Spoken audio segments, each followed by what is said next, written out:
Assalamualaikum warahmatullahi wabarakatuh.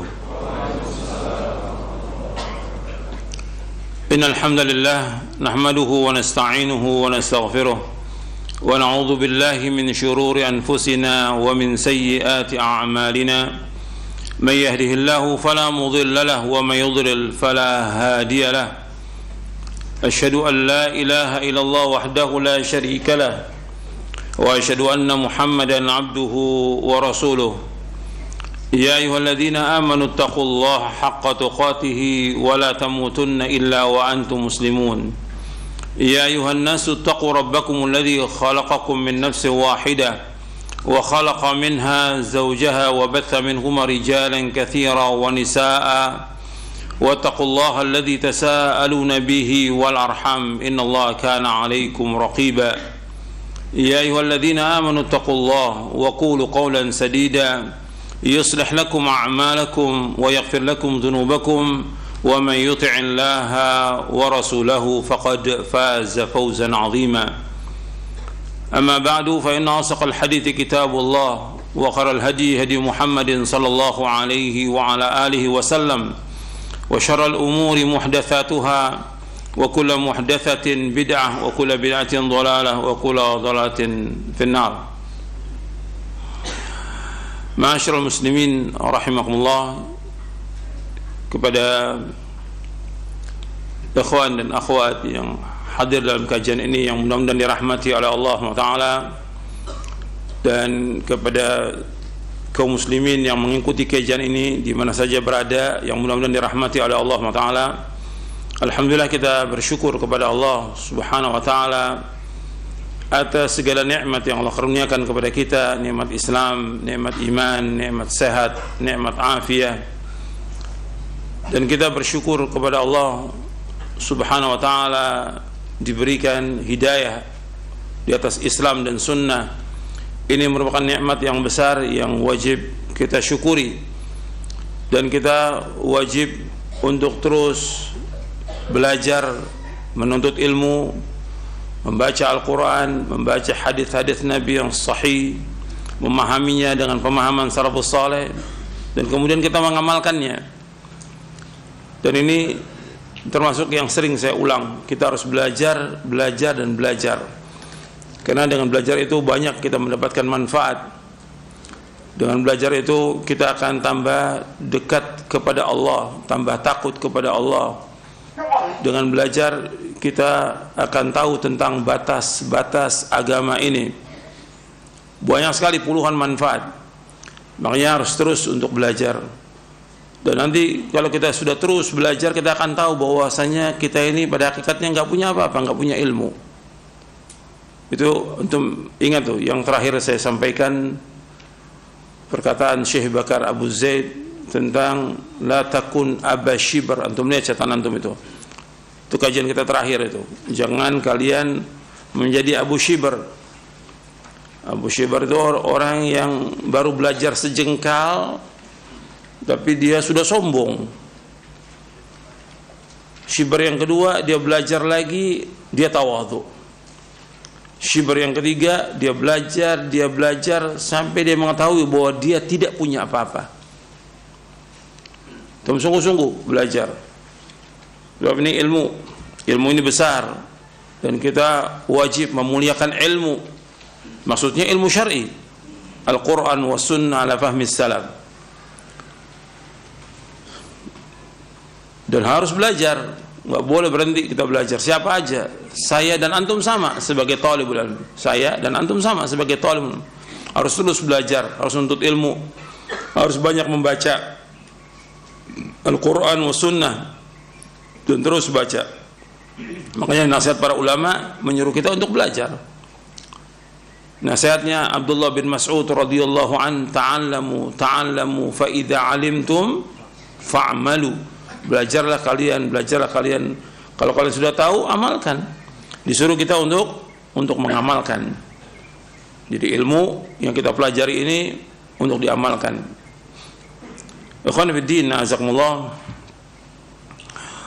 Ini harus terus diingatkan. Artinya untuk kita belajar terus diingatkan, nggak boleh berhenti. orang kalau sudah berhenti belajar maka dia lebih bodoh daripada sebelumnya. Dan harus baca setiap hari minimal 4 jam antum harus baca. Pentingkan itu. Sibukkan diri kita dengan ilmu, sibukkan dengan baca, sibukkan dengan ibadah, sibukkan dengan zikir kepada Allah Taala. Itu harus terus, sehingga nanti akan lihat manfaatnya yang besar sekali dalam kehidupan kita. Kalau terus kita pelajari, akan diberikan oleh Allah cahaya dalam hati kita, nur. Ilmu itu cahaya. Tapi semakin kita baca, kita pahami, akan diberikan lagi cahaya oleh Allah, itu cahaya iman. Kalau kita pelajari lagi terus, Allah akan memberikan kepada kita cahaya tauhid. Kita pelajari lagi, akan diberikan cahaya sunnah, dan terus seperti itu. Makanya dalam kita berjalan ini, berjalan di atas cahaya bimbingan Allah dan juga bimbingan Rasulullah SAW. Dan orang beriman nanti akan diberikan cahaya di hari kiamat. Tergantung bagaimana di dunia ini. Makanya harus terus dia belajar dan belajar, kemudian mengamalkannya, dan semua diamalkan dengan ikhlas karena Allah. Tanpa keikhlasan gak ada nilainya sama sekali. Apa aja yang kita lakukan semuanya harus ikhlas karena Allah. Kita berucap, kita berjalan, bersedekah, menunaikan ibadah apa saja kepada Allah, semuanya ikhlas. Tanpa keikhlasan gak ada nilainya sama sekali. Dan semua juga harus mengikuti contoh Rasulullah SAW, ittiba. Karena tanpa ittiba nggak akan diterima amal kita. Man amila amalan laisa alaihi amruna fahuwa raddun. Barang siapa mengamalkan satu amal yang nggak ada contoh dari kami, tertolak. Jadi harus ikhlas karena Allah dan harus ittiba. Dan ini harus terus kita amalkan dalam kehidupan. Banyak sekarang orang-orang yang dia beramal tapi tidak ikhlas, atau dia beramal tidak mengikuti contoh Nabi SAW. Ikhwan fillah, azakumullah, kita akan lanjutkan kajian kita dari Syarah Aqidah Ahlussunnah wal Jamaah, bab yang ke-54. Kita masuk bab yang ke-54 dalam Syarah Aqidah Ahlussunnah wal Jamaah.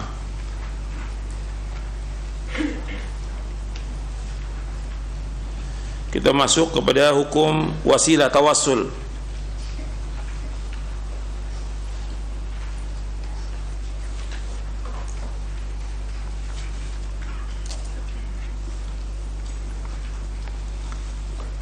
Al-wasilah, hukum wasilah atau tawassul.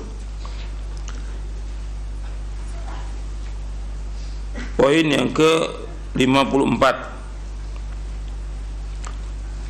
Hukum wasilah tawassul. Al-wasilah secara bahasa berarti segala hal yang dapat menyampaikan serta dapat mendekatkan kepada sesuatu. Jamaknya wasail. Wasilah jamaknya wasail. Dan wasail nanti dijelaskan lagi, ada wasilah yang sifatnya kauniyah, ada wasilah yang sifatnya syar'iyyah. Kemudian Al-Fairuz Abadi mengatakan tentang makna wassala ilallahi tawsilan, yaitu mengamalkan suatu amalan yang dengannya ia dapat mendekatkan diri kepada Allah sebagai perantara. Ini dalam kitabnya Al-Qamusul Muhit. Jadi wasilah itu mengamalkan untuk mendekatkan diri kepada Allah, itu wasilah. Atau juga diartikan al-wasilah oleh Al-Imam Ibnu Al-Athir dengan artian al-qurbah, yaitu mendekatkan diri kepada Allah.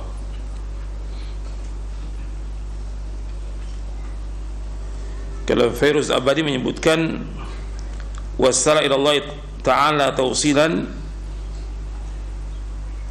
amila amalan taqarraba bihi ilaihi, dia mengamalkan satu amalan untuk mendekatkan diri kepadanya.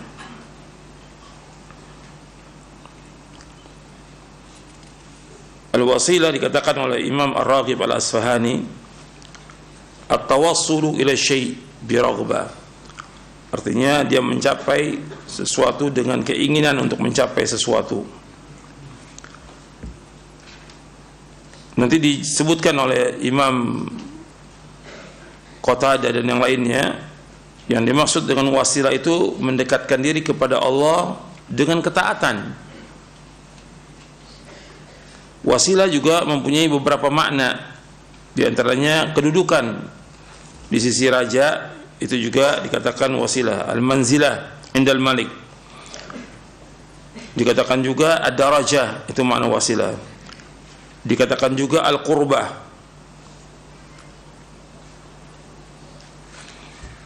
dikatakan wasilah itu manzilah, kedudukan. Nabi pernah meminta kedudukan di sorga, seperti hadis yang nanti kita akan baca. Itu hadis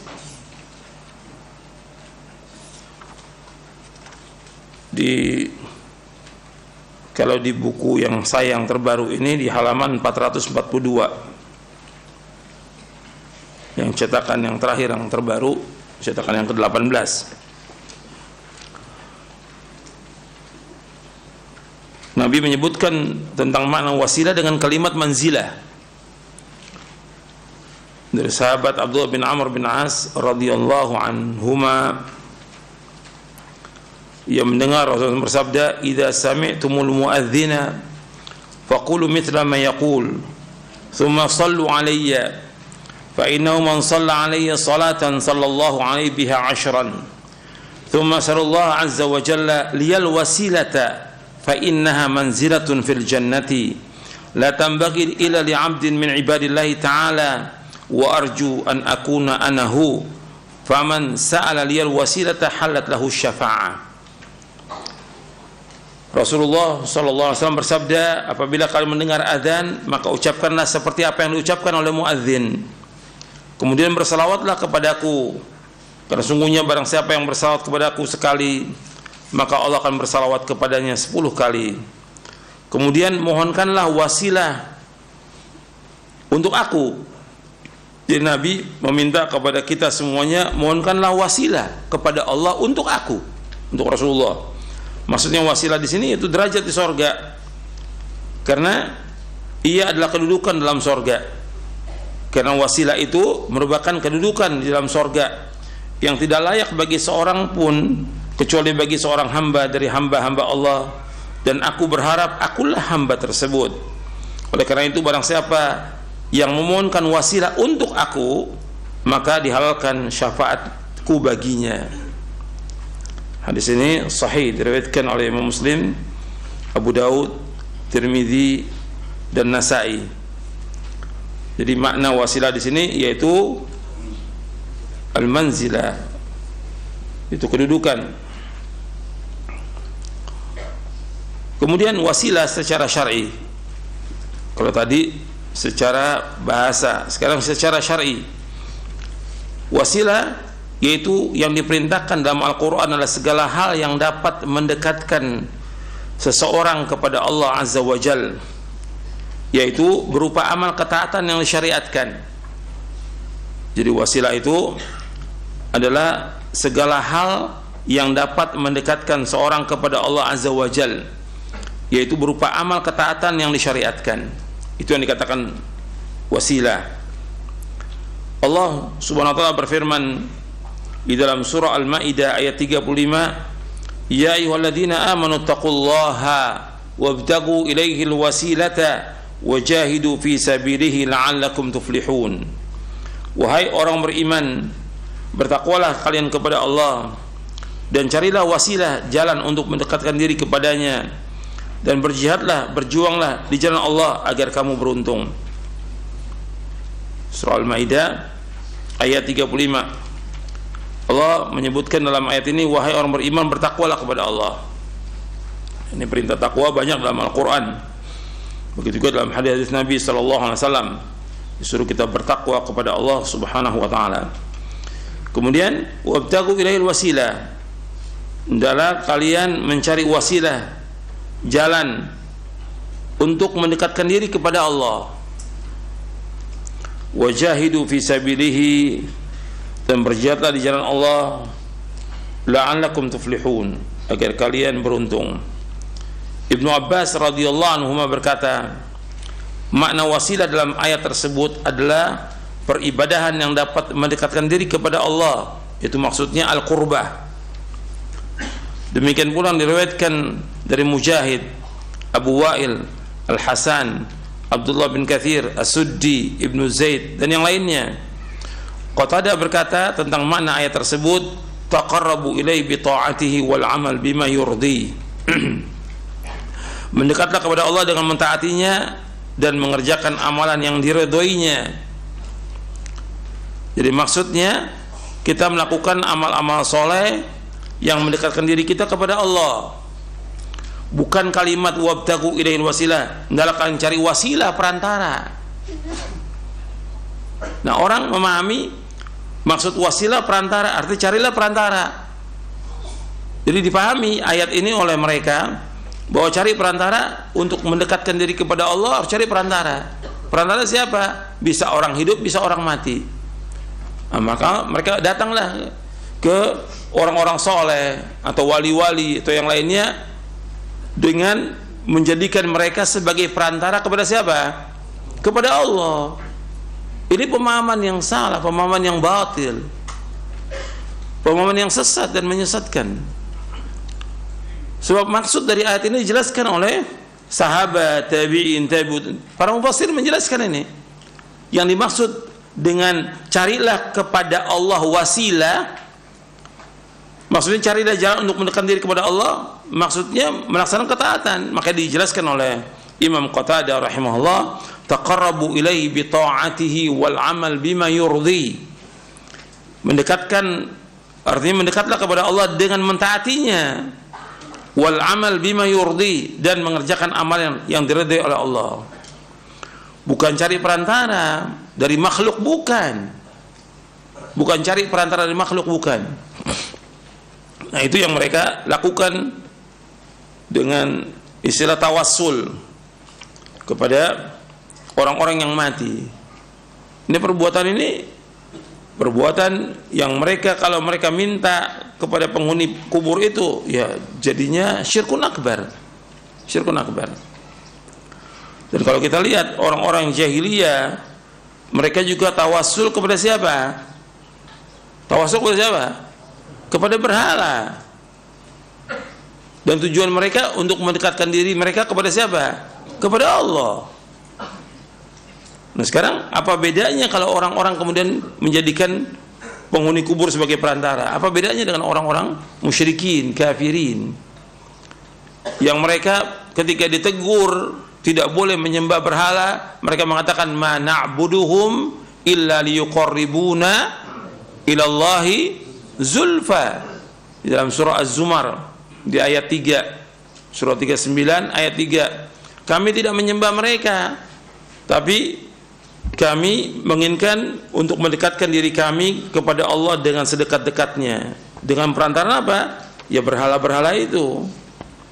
Karena Allah sebutkan di dalam surah Az-Zumar di ayat 3, Allah menyebutkan ala lillahi dinul khalis walladzina takhadu min dunihi awliya ma na'buduhum illa liyuqarribuna ila Allahi zulfa innallaha yahkum bainahum fima hum fihi yakhtalifun innallaha la yahdi man huwa kadzibun kaffar. Ketahuilah, agama ini milik Allah, agama yang murni ini milik Allah. Dan orang-orang yang menjadikan selain Allah sebagai wali-wali, orang-orang yang menjadikan selain Allah sebagai wali, mereka mengatakan kami tidak menyembah mereka, enggak menyembah wali-wali itu, melainkan untuk mendekatkan diri kami kepada Allah dengan sedekat-dekatnya. Sesungguhnya Allah menghukumi di antara mereka tentang apa yang mereka persesikan di antara mereka. Sesungguhnya Allah tidak menunjuki orang-orang yang dusta dan orang-orang yang kufur. Artinya orang-orang jahiliyah juga menjadikan patung-patung, berhala-berhala sebagai apa? Sebagai apa? sebagai wasilah, sebagai perantara kepada Allah. Ini benar atau batil? Batil. Ini tidak boleh dilakukan. Kalau orang memakai sekarang sebagai perantara orang-orang yang sudah mati sebagai perantara kepada Allah, batil atau benar? Batil, jelas. Karena Allah membantah perbuatannya mereka ini, orang-orang musyrikin yang mereka menjadikan berhala atau pohon atau orang mati sebagai perantara kepada Allah. Yang Allah kehendaki dalam ayat ini, untuk perhatikan nih, Allah memerintahkan, ya ayyuhalladzina amanu taqullaha wabtagu ilaihil wasilah. Wahai orang beriman, bertakwa kepada Allah dan carilah kepadanya wasilah. Cari jalan untuk mendekatkan diri kepadanya, kepada Allah. Dengan apa mendekatkan diri kepada Allah? Dengan apa? Dengan ketaatan. Makanya dijelaskan oleh para mufassirin, dan ia menjelaskan para sahabat, tabi'in, tabi'ut tabi'in, menjelaskan ayat ini, taqarrabu ilai bi ta'ati wal amal bima yurdi. Dia akan mendekat kepada Allah dengan taat kepadanya. Kalau orang ingin mendekat kepada Allah, ya dengan taat kepada Allah. Laksanakan perintah Allah, menjauhkan larangannya. Perintah yang paling besar apa? Tauhid. Laksanakan tauhid. Dan larangan yang paling besar syirik. Itu jauhkan sejauh-jauhnya. Wal amal bima yurdi. Kemudian melaksanakan amal-amal yang Allah redhoi. Maka cari amal-amal yang Allah redhoi. Kita tahu amal itu diredhoi oleh Allah, yaitu dengan penjelasan dari Nabi sallallahu alaihi wasallam, dari Nabi Muhammad sallallahu alaihi wasallam. Jadi amal yang diredhoi Allah sudah sebutkan dalam Al-Qur'an dan juga telah disebutkan oleh Rasulullah sallallahu alaihi wasallam. Kalau syirik itu amal diredhoi atau tidak? Tidak syirik. Bid'ah diredhoi enggak sama Allah? Tidak. Tertolak amal bid'ah, tertolak amal syirik. Bahkan syirik ini merupakan sesuatu yang paling zalim di muka bumi ini, dan Allah tidak redha. Ya bunayya la tusyrik billah inna syirka la zulmun azim. Wahai anakku, jangan kau berbuat syirik. Syirik itu kezaliman yang amat besar. Allah enggak redha. Jadi melaksanakan amal dengan apa yang Allah redhoi, yang Allah redhoi. Gitu. Syirik Allah enggak redha. Bid'ah Allah tidak redha dengan kebid'ah. Sekarang kita lanjutkan. Sampai sini paham ya? Sampai sini paham ya? Yang dimaksud mencari wasilah kepada Allah apa? Melaksanakan atau mendekatkan diri kepada Allah dengan mentaatinya dan mengamalkan apa-apa yang Allah redhoi. Ini perhatikan. Bab ini yang disalahpahami oleh sebagian besar kaum muslimin. Sebagian kaum muslimin memahami dengan pemahaman yang salah, yang kemudian mereka cari wasilah dengan wali-wali, dengan orang-orang yang sudah mati. Ini kesesatan, ini kesyirikan yang Allah sudah bantah dalam Al-Quran. Sekarang kita lanjutkan. Adapun tawassul, mendekatkan diri kepada Allah dengan cara tertentu,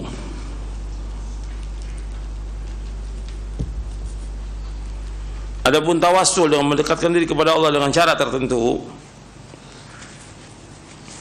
itu ada 3 macam. Yang pertama yang masyru', yang kedua yang bid'ah, yang ketiga yang syirik. Jadi tawassul mendekatkan diri kepada Allah dengan cara yang tertentu ada 3 macam. Yang pertama yang masyru', yaitu tawassul kepada Allah Azza wa Jalla dengan asma', dengan nama-nama Allah dan sifat-sifatnya, dengan amal soleh yang dikerjakan atau melalui doa orang yang soleh yang masih hidup. Jadi yang masyru' ini ada 3 yang nanti akan kita bahas. Yang masyru' ada 3 di sini, yaitu kita tawassul kepada Allah dengan nama-nama dan sifat Allah. Yang kedua dengan amal-amal soleh yang dikerjakan. Yang ketiga dengan doa orang yang soleh yang masih hidup. Itu yang masyru'.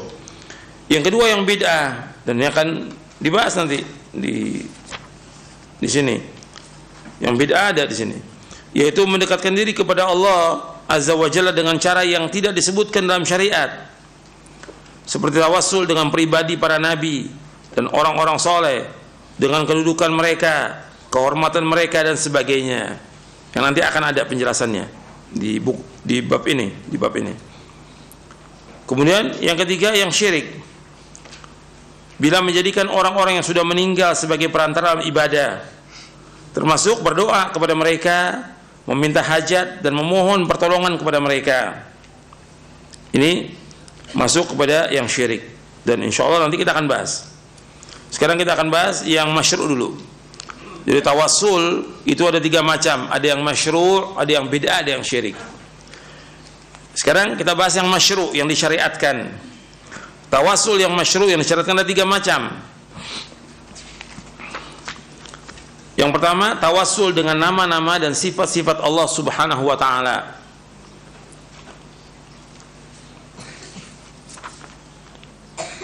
Yang kedua, tawassul dengan amal soleh. Yang ketiga, tawassul kepada Allah Subhanahu wa taala dengan doa orang yang soleh yang masih hidup.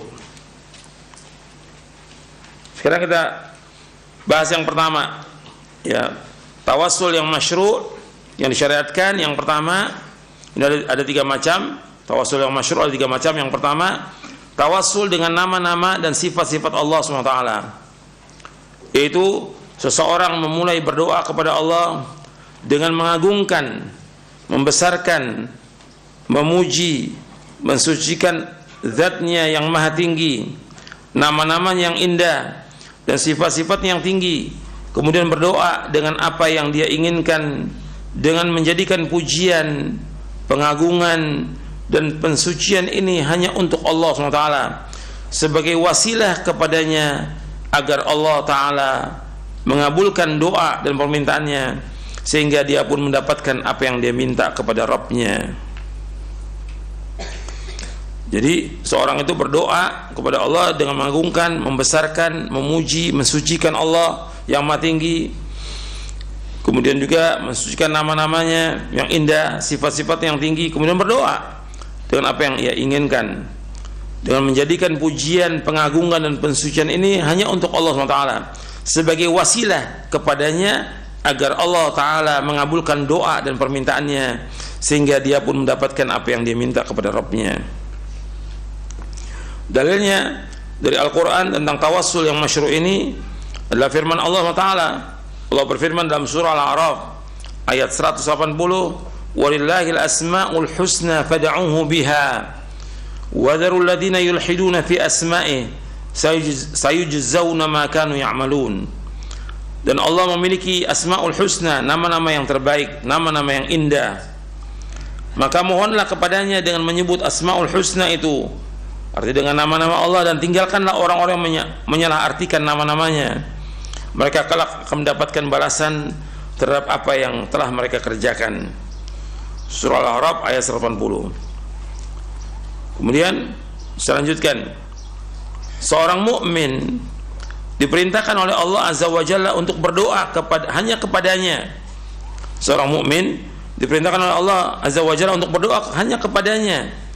Kemudian Allah memerintahkan untuk berdoa dengan nama-nama yang indah. Maka tidak sepantasnya bagi seorang berdoa kepada Allah kecuali dengan nama-namanya yang indah dan sifat-sifat yang tinggi. Allah Azza wa Jalla berfirman dalam surah Al-Mu'min, surah Ghafir ayat 65, huwal hayyu la ilaha illahu fad'uhu mukhlishina lahuddin alhamdulillah rabbil alamin. Ini yang terbaru. Yang lama itu antum coret, ini yang terbaru. Sudah saya ganti karena ada kekeliruan yang lama itu, maka saya ganti dengan kalimat seorang mukmin diperintahkan oleh Allah Azza wa Jalla untuk berdoa hanya kepada Allah. Kemudian Allah memerintahkan untuk berdoa dengan nama-nama yang indah. Maka tidak sepantasnya bagi seorang berdoa kepada Allah kecuali dengan nama-nama yang indah dan sifat-sifat yang tinggi. Allah Azza wa Jalla berfirman, huwal hayyu la ilaha illahu fad'uhu mukhlishina lahuddin alhamdulillah rabbil alamin.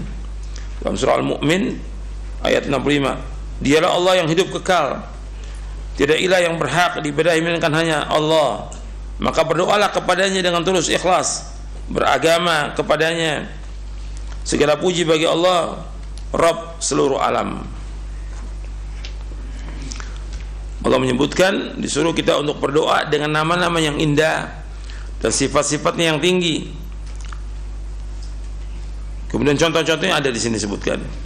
Dalil Rasulullah tentang tawassul yang masyru' adalah hadis yang diriwayatkan dari sahabat Anas bin Malik bahwasanya Rasulullah SAW mendengar seorang mengucapkan salawat, mendengar seorang mengucapkan dalam salatnya, Allahumma inni as'aluka bi anna lakal hamda la ilaha illa anta wahdak la syarika lak al-mannan ya badi'as samawati wal ard ya dzal jalali wal ikram ya hayyu ya qayyum inni as'aluka al-jannata wa a'udzu bika minan nar. Allahumma inni as'aluka bi anna lakal hamda la ilaha illa anta wahdak la syarika lakal mannan ya badi'as samawati wal ard ya dzal jalali wal ikram ya hayyu ya qayyum inni as'aluka al-jannata wa a'udzu bika minan nar. Saya ulang lagi, Allahumma inni as'aluka bi anna lakal hamda la ilaha illa anta wahdak la syarika lakal mannan ya badi'as samawati wal ard ya dzal jalali wal ikram ya hayyu ya qayyum inni as'aluka al-jannata wa a'udzu bika minan nar. Ya Allah, aku mohon kepadamu, sesungguhnya bagimu segala pujian, tiada ilah yang berhak diibadahi dengan benar kecuali hanya Engkau yang Maha Esa, tidak sekutu bagi Engkau, Maha pemberi nikmat, pencipta langit dan bumi tanpa contoh sebelumnya.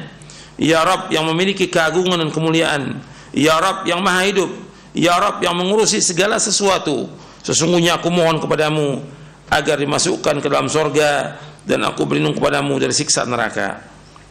Rasulullah SAW bersabda, laqad da'allaha bismihil azim alladhi idza du'iya bihi ajab wa idza su'ila bihi a'ta. Sungguh dia telah meminta kepada Allah dengan namanya yang paling agung, yang apabila seorang berdoa dengannya niscaya akan dikabulkan, dan apabila seorang meminta dengannya niscaya akan dipenuhi permintaannya. Hadis ini sahih diriwayatkan oleh Imam Abu Daud, Nasai dan Ibnu Majah dari sahabat Anas bin Malik.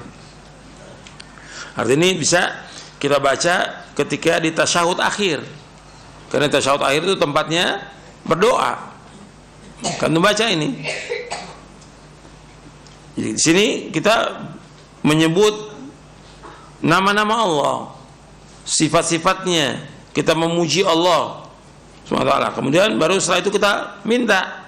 Setelah kita memuji Allah, menyanjung Allah, kemudian kita menyebutkan nama-namanya, kita menyebutkan sifatnya, setelah itu kita meminta kepada Allah, Allahumma inni as'alukal jannah wa a'udzubika minan nar.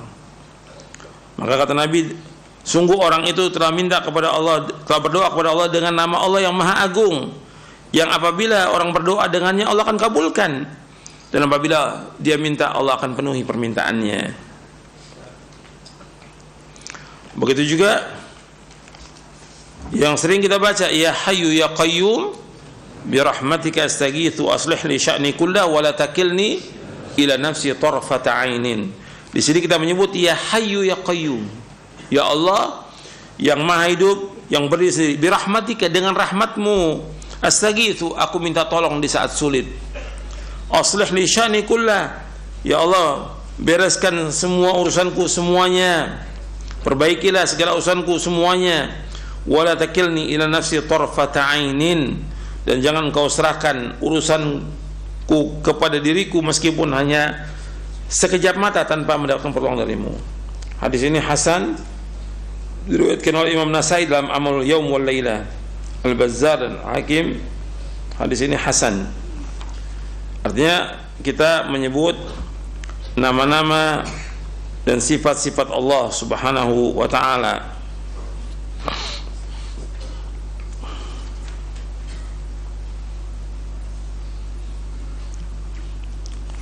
Kemudian yang kedua, tawassul yang masyru' yang disyaratkan, yang pertama dengan nama-nama Allah dan sifatnya, yang kedua tawassul dengan amal soleh.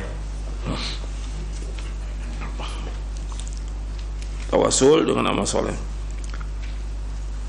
Tawassul yang masyru' ini, yang disyariatkan, yang pertama dengan nama-nama dan sifat Allah ini banyak, dengan kita menyebutkan apa yang kita inginkan, seperti kita meminta kepada Allah Subhanahu wa taala agar Allah memberikan kepada kita afiat.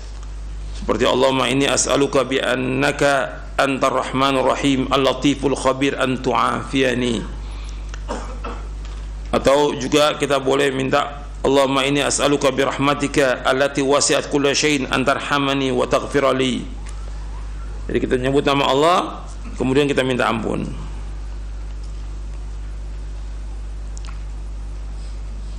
Dan dalam hadis juga banyak, bukan hanya ini aja.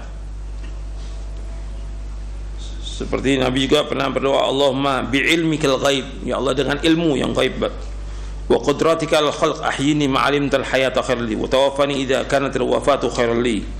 Itu riwayat Imam Nasai dan Hakim.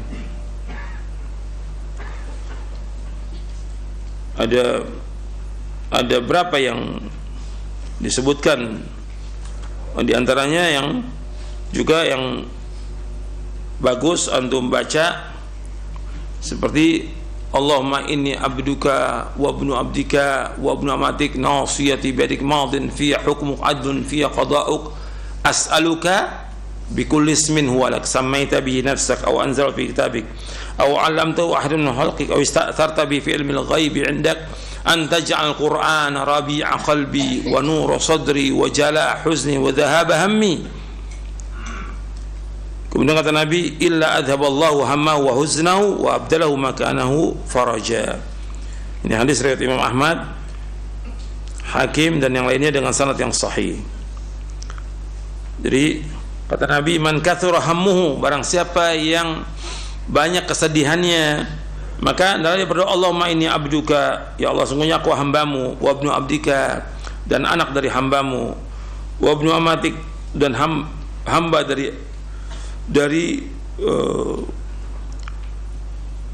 wabnu amatik, dari hamba yang engkau ciptakan, nasiyati biyadik, ubun-ubunku ada di tanganmu, madin fi hukmuk, berlaku padaku hukum engkau ya Allah, adlun fi qada'uk, dan adil semua keputusanmu, as'aluka bi kulli ismin huwa lak, aku minta kepada engkau dengan setiap nama yang ada padamu, samaita bi nafsak, yang kau namakan dengannya dirimu, au alam tahu ahadan min khalqik, au engkau ajarkan kepada seseorang dari makhlukmu, au anzaltahu bi kitabik, atau yang engkau turunkan pada kitabmu, au ista'tharta bi fi ilmil ghaib indak, fi ilmil ghaib indak, atau apa yang kau simpan dalam ilmu ghaib yang ada padamu, antaj'al qur'ana rabi'a qalbi, hendaknya engkau jadikan Quran ini sebagai penyejuk hatiku, wa nura sadri, hendaknya engkau jadikan Quran sebagai cahaya dadaku, wa jala' husni, dan penghilang kesedihanku, wa dhahab hammi, dan sebagai pelipur laraku. Kata Nabi SAW, melainkan Allah akan hilangkan kesedihannya, kegundah gulanaannya, dan Allah akan janjikan di tempat itu satu kelapangan. Hadis ini disahihkan oleh Syekh Albani dalam silsilah hadits as-sahihah di juz yang pertama. Jadi kita menyebut dulu nama-nama Allah, memuji Allah, kemudian setelah itu kita minta permintaan kita. Begitu juga diantaranya lagi dalam hadis yang lain yang disebutkan dalam riwayat Bukhari dan Muslim, Allahumma inni a'udzu bi'izzatika la ilaha illa anta an tudillani. Ya Allah, sesungguhnya aku berlindung dengan kemuliaanmu, tiada ilah yang berhak diibadahi dengan kecuali yang Engkau. Janganlah engkau sesatkan aku, jangan engkau sesatkan aku. Dan Nabi kalau ada urusan yang menyedihkan, Nabi mengucapkan, kana idza hazabahu amrun qala ya hayyu ya qayyum bi rahmatika astaghitsu. Apabila hazab ahammahu wa ahzanahu, apabila Nabi ada kesedihan dalam satu perkara, Nabi berdoa, ya hayyu ya qayyum bi rahmatika astaghitsu. Wahai Allah yang maha hidup berdiri sendiri, dengan rahmatmu aku minta tolong. Sekarang kita masuk yang kedua, seorang muslim tawasul dengan amal solehnya. Allah berfirman dalam surah Al-Imran ayat 16, alladzina yaquluna rabbana innana amanna faghfir lana dhunubana wa qina adzabannar. Yaitu orang-orang, ya wahai Rabb kami benar-benar iman, maka ampunilah dosa-dosa kami dan lindungilah kami dari azab neraka. Antum perhatikan di ayat ini. Di ayat ini yang dijadikan sebagai tawasul, dengan apa tawasulnya di sini? Di ayat ini. Tawasulnya dengan apa di sini? Di ayat ini. Dengan iman. Alladzina yaquluna rabbana innana amanna. Ya Allah, sungguh kami beriman. Karena kami beriman kepada Engkau ya Allah, faghfir lana, maka ampunilah dosa kami. Faghfir lana dzunubana wa qina adzabannar. Artinya mereka adalah orang-orang yang menjadikan iman itu sebagai tawasul untuk diampunkan semua dosa dia. Ya Allah, kami beriman, maka ampun dosa-dosa kami dan lindungi kami dari azab neraka.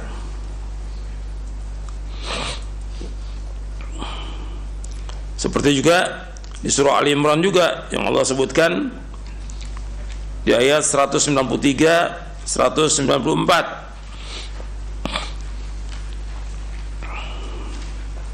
Rabbana innana sami'na munadiyan yunadi lil imani an aminu bi rabbikum fa amanna.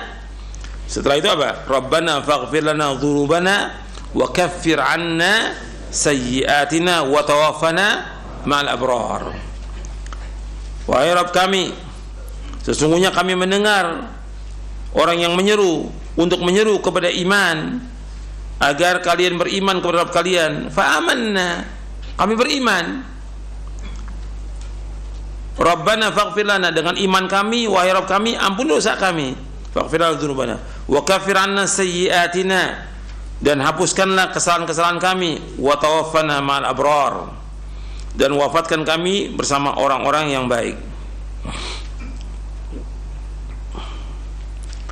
Begitu juga dalam surah Al-Mu'minun di ayat 109, innahu kana fariqun min ibadi yaquluna rabbana amanna faghfir lana warhamna wa anta khairur rahimin. Sungguhnya segolongan dari hamba-hambaku mengatakan Rabbana amanna, wahai Rabb kami beriman, faghfir lana, maka ampunilah dosa kami, warhamna, dan rahmatilah kami, wa anta khairur rahimin, dan Engkaulah sebaik-baik yang memberikan rahmat.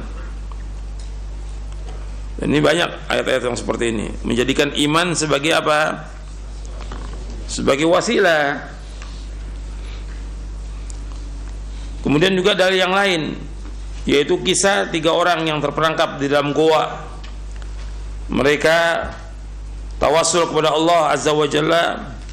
Mereka tawassul kepada Allah Azza wa Jalla dengan amal-amal mereka yang saleh, yang ikhlas, yang mereka tujukan untuk mengharap wajah Allah yang maha mulia. Maka mereka diselamatkan dari batu yang menutupi mulut goa tersebut. Di sini Sahih Bukhari, Muslim, Nasa'i dan yang lainnya. Yaitu Nabi SAW menyebutkan tentang 3 orang yang mereka berjalan, yang kemudian mereka terperangkap dalam goa. Kemudian goa itu tertutup oleh batu yang besar. Nggak ada yang bisa nolong mereka kecuali Allah. Ini orang-orang yang Nabi sebutkan orang Islam di zaman dahulu, orang Islam di zaman dahulu yang Nabi sebutkan. Kemudian mereka mengatakan tidak ada yang dapat menyelamatkan kalian dari batu ini kecuali kalian berdoa kepada Allah dengan perantara amal-amal soleh kalian, kata mereka begitu, yang bertiga ini. Maka mereka sebut, perhatikan, amal soleh yang kalian lakukan, yang paling betul-betul kalian lakukan ikhlas karena Allah. Disebutkan, yang pertama menyebutkan, ya Allah, saya punya kedua orang tua yang setiap hari saya mencari kayu bakar. Suatu waktu saya mencarinya jauh, dan saya memerah susu sapi itu agak terlambat pulangnya. Sampai di rumah orang tua saya sudah tidur. Nah, susu ini saya nggak akan berikan kepada anak saya kecuali kalau orang tua saya sudah minum. Saya pulang sudah larut malam dan orang tua sudah tidur. Susunya tetap dipegang oleh dia. Ini contoh bentuk berbakti seorang anak pada orang tua. Anaknya menangis tetap dibiarkan sampai orang tuanya bangun. Pagi orang tuanya bangun, diberikan susu itu kepada orang tuanya. Setelah diberikan, baru setelah itu diberikan kepada anaknya sisanya. Kemudian dia mengatakan, ya Allah, kalau ini aku lakukan semata-mata ikhlas karena Engkau ya Allah, maka bukakanlah batu ini. Terbuka batu itu, tapi belum bisa keluar dari gua itu. Kemudian satu lagi menyebutkan, ya Allah, saya pernah mencintai seorang wanita dari sepupu saya, sebagaimana seorang suami mencintai istrinya. Aku ingin kepada wanita ini. Suatu waktu dia mengalami kesulitan dan dia datang pada aku minta pinjam uang 120 dinar kalau nggak salah. Kemudian dia mengatakan, boleh, aku akan kasih pinjaman ini, tapi dengan syarat kamu harus mau berzina dengan aku. Nah, ketika dia akan menzinai, si perempuan mengatakan, jangan kau pecahkan tutup botol itu kecuali dengan cara yang halal. Artinya jangan engkau pecahkan cincin itu kecuali dengan cara yang halal. Maka aku lari, aku takut kepada Engkau ya Allah. Kalau aku lari ini takut karena Engkau ya Allah, dengan ikhlas karena Engkau ya Allah, bukakan pintu gua ini. Terbuka lagi batu itu, tapi belum bisa keluar. Kemudian yang ketiga berdoa, ya Allah, sesungguhnya aku punya pegawai. Suatu waktu pegawai ini aku berikan gaji kecuali satu ini dia lari, tidak terima gaji. Aku kembangkan gajinya dia, jadi banyak itu gajinya dia, dikembangkan jadi sapi, onta, kambing gitu. Suatu waktu datang pegawai ini, aku minta gajiku yang dulu, yang aku belum ambil.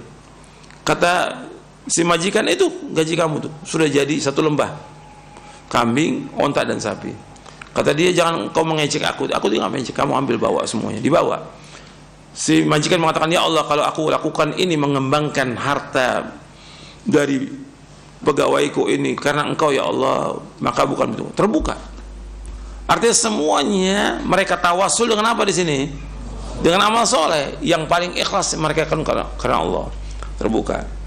Nah, di sini dijadikan oleh para ulama bahwa tawasul dengan amal soleh kita yang kita lakukan ikhlas karena Allah, dan bisa untuk semuanya. Artinya kita pun bisa melakukan demikian. Kalau kita mengalami kesulitan dalam hidup kita, kesusahan atau masalah yang besar dalam hidup kita, maka kita boleh menyebutkan amal soleh kita kepada Allah.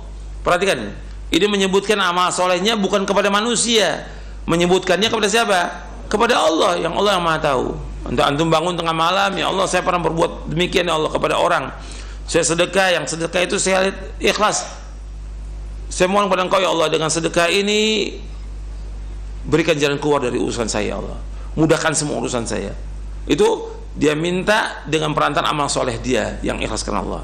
Artinya dia sebutkan amal solehnya kepada Allah Taala, bukan kepada manusia. Karena di sini disebutkan dalam hadis ini, kata mereka, di antara mereka mengatakan, faqalu innahu la yanjikum min hadhihi as-sakhra illa an tad'u Allah bi salih a'malikum. Enggak akan menyelamatkan kalian dari batu ini yang menutup goa ini kecuali kalian berdoa kepada Allah dengan amal soleh kalian. Artinya kita berdoa kepada Allah dengan menyebut amal soleh kita. Jadi ini masyru', disyariatkan. Nabi SAW menyebutkan demikian untuk bisa kita amalkan dalam kehidupan kita. Kemudian yang ketiga, tawasul kepada Allah Subhanahu wa ta'ala dengan doa orang yang soleh yang masih hidup. Perhatikan, tawasul kepada Allah dengan doa orang yang soleh yang masih hidup. Orang yang soleh yang masih hidup, tuh perhatikan tuh. Jika seorang muslim menghadapi kesulitan atau tertimpa musibah besar, tapi ia menyadari kekurangan dirinya di hadapan Allah, sedang ia ingin mendapatkan sebab yang kuat kepada Allah, kemudian ia pergi kepada orang yang diyakini kesolehan dan ketakwaannya, atau memiliki keutamaan dan pengetahuan tentang Al-Quran serta As-Sunnah, lalu ia meminta kepada orang soleh itu agar berdoa kepada Allah untuk dirinya supaya ia dibebaskan dari kesedihan dan kesusahan, maka cara demikian termasuk tawassul yang dibolehkan. Sifatnya boleh aja, bukan satu keharusan, bukan gitu. Tapi kita tahu orang itu soleh. Contohnya di sini, yang pertama, hadis yang diriwayatkan oleh Anas bin Malik radhiyallahu an, ia berkata pernah terjadi musim kemarau pada masa Rasulullah SAW, yaitu ketika Rasulullah SAW khutbah di hari Jumat, tiba-tiba berdiri seorang Arab Badui. Ia berkata, wahai Rasulullah, telah musnah harta dan telah kelaparan keluarga. Lalu Rasulullah SAW mengangkat kedua tangan beliau seraya berdoa, ya Allah, turunkanlah hujan kepada kami. Ya Allah, turunkan hujan kepada kami. Turunkan, Allahumma agithna, Allahumma agithna. Enggak lama turun hujan. Hadis ini sahih Bukhari, Abu Daud dari sahabat Anas bin Malik. Artinya minta doa kepada orang yang soleh yang masih hidup. Ini para sahabat minta kepada Nabi SAW. Yang kedua, hadis yang diriwayatkan oleh Anas bin Malik bahwa Umar bin Khattab radhiyallahu an ketika terjadi musim paceklik, ia meminta hujan kepada Allah melalui Abbas bin Abdul Muttalib radhiyallahu an. Lalu ia berkata, ya Allah, dahulu kami bertawassul kepadamu melalui nabi kami, lalu engkau menurunkan hujan kepada kami. Sekarang kami memohon kepada engkau melalui paman nabi kami, maka berilah kami hujan. Anas bin Malik berkata, lalu mereka pun diberikan hujan. Hadis ini diriwayatkan oleh Bukhari dan Ibnu Sa'd dalam Tabaqat. Jadi seorang muslim dapat pula minta doakan oleh saudaranya untuknya, seperti ucapan berdoa kepada Allah agar Allah memberikan keselamatan bagiku atau memenuhi keperluanku, dan yang serupa dengan itu. Sebagaimana juga Rasulullah SAW meminta kepada seluruh umatnya untuk mendoakan beliau, seperti bersalawat kepada beliau setelah adzan, atau mohon kepada Allah agar beliau diberikan wasilah keutamaan kedudukan yang terpuji yang telah dijanjikan olehnya. Ini hadis yang saya sebutkan tadi. Ya, Nabi minta kepada umatnya supaya didoakan Nabi SAW. Ini lafadznya antum lihat di sini. Nabi bersabda SAW, "Idza sami'tumul muadzina faqulu mithla ma yaqul, thumma sallu alayya fa innahu man shalla alayya salatan sallallahu alaihi biha ashran, thumma sallallahu azza wa jalla liyal wasilata fa innaha manzilatun fil jannati la tanbaghi illa li 'abdin min ibadillahi ta'ala wa arju an akuna anahu faman sa'ala liyal wasilata halat lahu syafa'ah." Apabila kalian mendengar azan, maka ucapkanlah seperti apa yang diucapkan muadzin. Kemudian bersalawatlah kepadaku, karena sungguhnya barang siapa yang bersalawat kepadaku sekali, maka Allah akan bersalawat kepadanya 10 kali. Kemudian mohonkanlah wasilah derajat di surga kepada Allah untuk aku. Di sini Rasul menyuruh kepada umatnya, "Tsumma sallallahu azza wa jalla liyal wasilata." Kemudian hendaklah kalian mohonkan wasilah derajat di surga kepada Allah untuk aku. Fa inna manzilatun fil jannah, karena sungguhnya itulah kedudukan di surga. La tambagi illa li 'abdin min ibadillah ta'ala, yang tidak layak bagi seorang pun kecuali bagi seorang hamba dari hamba-hamba Allah. Wa arjuan akuna anahu faman sa'ala liyal wasilata halat lahu syafa'ah.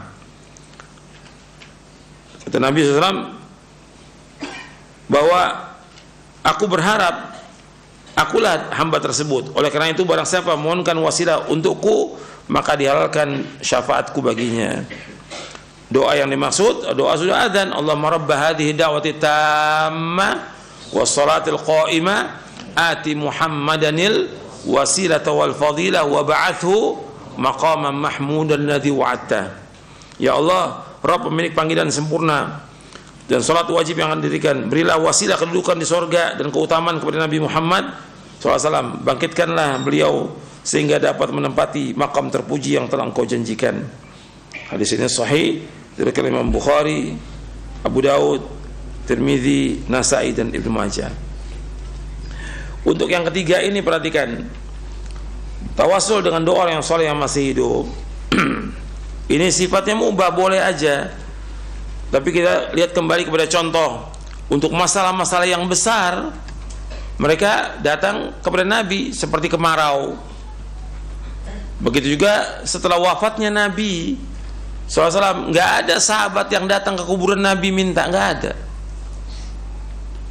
Di zaman Umar terjadi kemarau, Umar nggak datang ke kubur Nabi. Umar ada di Madinah, radhiyallahu an, Khalifatul Rasyid di Madinah. Umar nggak datang ke kubur Nabi minta supaya Nabi mohon kepada Allah agar diturunkan hujan, tidak. Tapi Umar minta kepada sahabat yang masih hidup, yaitu Abbas bin Abdul Muttalib. Wahai Abbas, dulu kami ketika terjadi kemarau kami tawassul kepada Nabi. Sekarang Nabi sudah wafat, aku mohon tawassul kepada engkau agar engkau berdoa. Abbas berdoa radhiyallahu anhu dan juga Umar berdoa, turun hujan. Jadi kalau kita lihat di sini nggak ada seorang sahabat pun datang ke kuburan Nabi, tidak ada untuk minta sesuatu, tidak ada. Kemudian minta doa kepada orang yang soleh, ya dilihat orang para sahabat semuanya orang soleh. Semua sahabat adalah wali-wali Allah. Semua sahabat merupakan khairun nas sebaik-baiknya. Tidak ada riwayat setiap hari ada orang datang dari tabi'in minta kepada sahabat doakan, nggak pernah ada. Tidak ada. Kalau ada sudah ma'ruf dalam kitab-kitab. Karena sebaik-baik manusia siapa kata Nabi? Sahabat, kemudian tabi'in, kemudian tabi'ut tabi'in. Tapi nggak ada orang kemudian berbondong-bondong datang minta doa kepada para sahabat, nggak ada. Kecuali kalau kejadian-kejadian yang besar, dan itu pun kepada orang-orang yang soleh di antara mereka. Ini harus kita perhatikan. Kadang-kadang sebentar orang minta doa kepada ustadz, dan yang banyak minta doa kapan? Ketika anaknya lagi ujian. Oh banyak tuh WA, SMS minta doa. Padahal doa dia kepada Allah langsung itu lebih baik daripada minta doa kepada orang lain. Karena Allah menyuruh kita berdoa pakai perantara atau langsung? Langsung. Wa qala rabbukum ud'uni astajib lakum. Innal ladzina yastakbiruna an ibadati sayadkhuluna jahannama dakhirin. Dalam surah Al-Mu'min ayat 60. Allah berfirman, adalah kalian semua berdoa kepada aku langsung pada Allah. Enggak pakai perantara. Allah akan kabulkan doa kalian. Sesungguhnya orang-orang yang sombong dari beribadah padaku, maka dia akan masuk neraka jahanam dalam keadaan terhina. Itu aja yang perlu saya sampaikan sampai di sini. Mudah-mudahan bermanfaat untuk saya dan untuk sekalian. Wassallallahu nabiyana Muhammadin sallallahu alaihi wasallam. Subhanakallah wa bihamdik, asyhadu an la ilaha illa anta astaghfiruka wa atubu ilaik. Assalamualaikum warahmatullahi wabarakatuh.